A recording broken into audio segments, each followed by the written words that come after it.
Welcome to a whole new world, the digital classroom of Maryland Academy. A smart class like never before. Easy learning, happy children, happy families.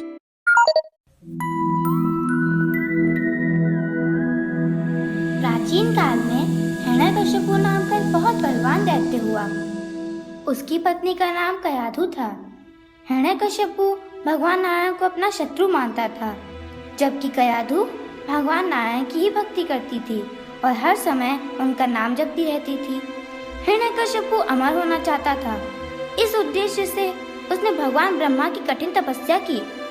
उनकी तपस्या से प्रसन्न होकर ब्रह्मा जी वहाँ आए और हिरण्यकशिपु से बोले, मैं तुम्हारी तपस्या से प्रसन्न हूँ, जो चाहे वर मांग लो।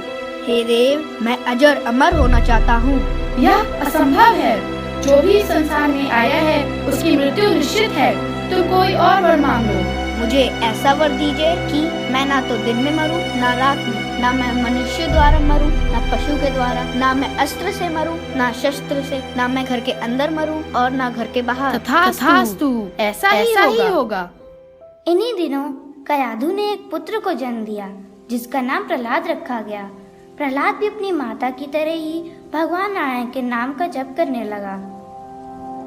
वह प्रभु को ही सर्वस्व मानता था और दिन रात उन्हीं की भक्ति में लीन रहता था। इधर ब्रह्मा जी का वरदान पाकर हिरण्यकशिपु और भी बलशाली हो गया था। वह अपने आप को भगवान नारायण से भी ऊंचा समझने लग गया था। उसने सबसे पहले स्वर्ग पर आक्रमण किया और इंद्रादि देवताओं को परास्त कर स्वर्ग पर अपना अधिकार जमा लिया। फिर उसने भगवान नारायण के सभी मंदिरों से उनकी मूर्तियों को हटवा दिया और उनके स्थान पर अपनी मूर्तियां लगवा दी। उसने ये घोषणा कर दी, जो भी नारायण की पूजा करेगा उसको मृत्यु दंड दिया जाएगा। अब से मुझे ही भगवान माना जाएगा और मेरी ही पूजा होगी।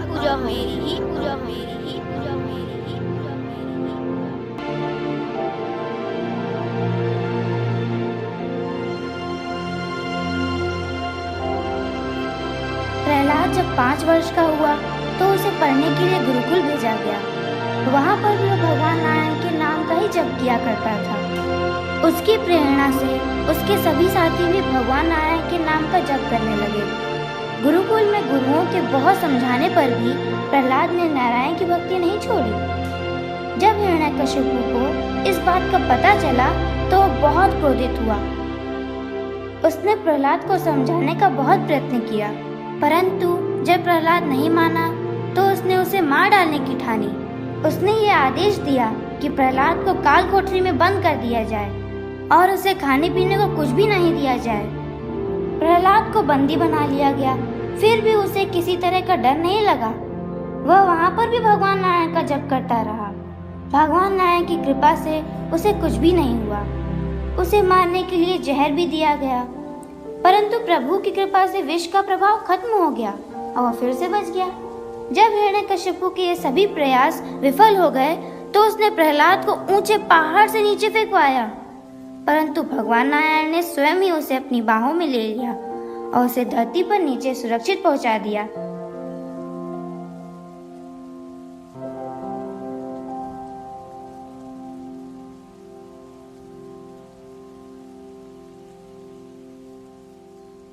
जब हिरण्यकशिपु को पता चला कि प्रहलाद अभी भी सुरक्षित है तो उसका क्रोध और अधिक बढ़ गया। प्रहलाद को मारने के लिए उसने अपनी बहन होलिका को बुलवाया। होलिका को वरदान प्राप्त था कि उसे अग्नि जला नहीं सकती। हिरण्यकशिपु ने होलिका को आदेश दिया कि वह प्रहलाद को अपनी गोद में लेकर अग्नि में प्रवेश करे। इससे प्रहलाद जलकर भस्म हो जाएगा और होलिका बच जाएगी। होलिका ने ऐसा ही किया। होलिका ने अग्नि में जैसे ही प्रवेश किया, भगवान नारायण अपने भक्त की रक्षा करने के लिए फिर से पहुंच गए। परिणाम ये हुआ कि होलिका तो अग्नि में भस्म हो गई और प्रहलाद बच गया।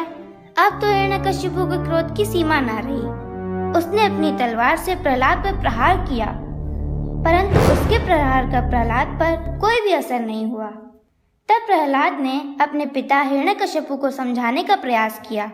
वह बोला, पिताजी, भगवान नारायण सर्वत्र हैं।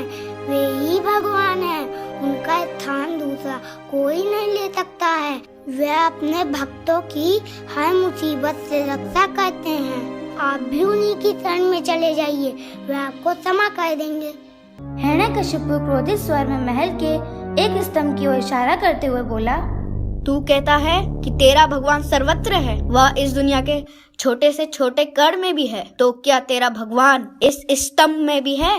प्रहलाद ने नम्रता पूर्वक कहा, हाँ पिताजी, मेरा भगवान स्तंभ में भी है। अगर तेरा भगवान इस स्तंभ में भी है तो उसे बोल कि वह बाहर निकले और मेरा सामना करे। संध्या का समय था। बड़ी जोर से बिजली कड़कने की आवाज हुई। सभी दैत्य भयभीत हो गए। स्तंभ टूट गया और उसमें से सिंह के मुख और नख वाला एक प्राणी बाहर निकला। वह भगवान नारायण थे, जो नरसिंह के अवतार के रूप में प्रकट हुए थे। उन्हें देखते ही सब और हाहाकार मच गया। सभी दैत्य भयभीत होकर इधर उधर भागने लगे। भगवान नरसिंह बहुत क्रोध में थे। उन्होंने हिरण्यकशिपु को अपने दोनों हाथों से पकड़ा और महल के मुख्य द्वार के बीचों बीच जाकर बैठ गए। उन्होंने हिरण्यकशिपु को अपनी जांघों पर लिटा लिया और क्रोधित स्वर में बोले, अब तेरे मरने का समय आ गया है। देख, इस समय ना तो दिन है न रात, संध्या का समय है। न तो मैं मनुष्य हूँ न मैं पशु हूँ, मैं दोनों ही हूँ। ना मैं तुझे अस्त्र से मारूंगा न शस्त्र से, मैं तुझे अपने नखों से मारूंगा। न मैं घर के अंदर हूँ न घर के बाहर, मैं तुम्हारे घर के मुख्य द्वार के बीचों बीच हूँ। इतना कहते ही भगवान नरसिंह ने अपने नखों से हिरण्यकशिपु की छाती चीर डाली और उस महान बल वाले दैत्य को मृत्यु के घाट उतार दिया।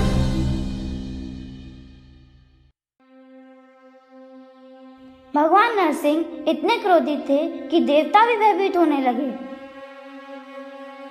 वे सोचने लगे कि अगर भगवान नरसिंह को शांत न किया गया तो वह सारी सृष्टि का सर्वनाश कर देंगे।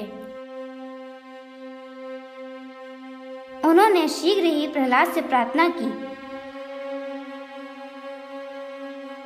आप तो भगवान नारायण के सबसे प्रिय भक्त हैं। आप ही उनसे प्रार्थना करें और उन्हें शांत करें। भगवान अपने भक्तों की प्रार्थना अवश्य सुनते हैं।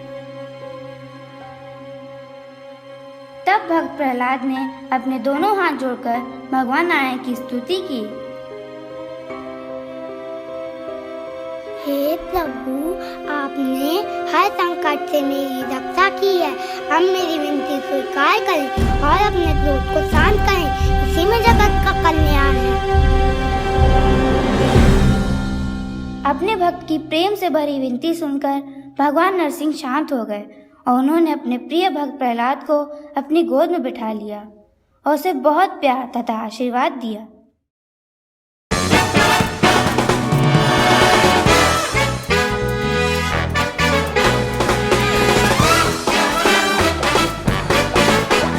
Learn from yesterday, live for today, hope for tomorrow.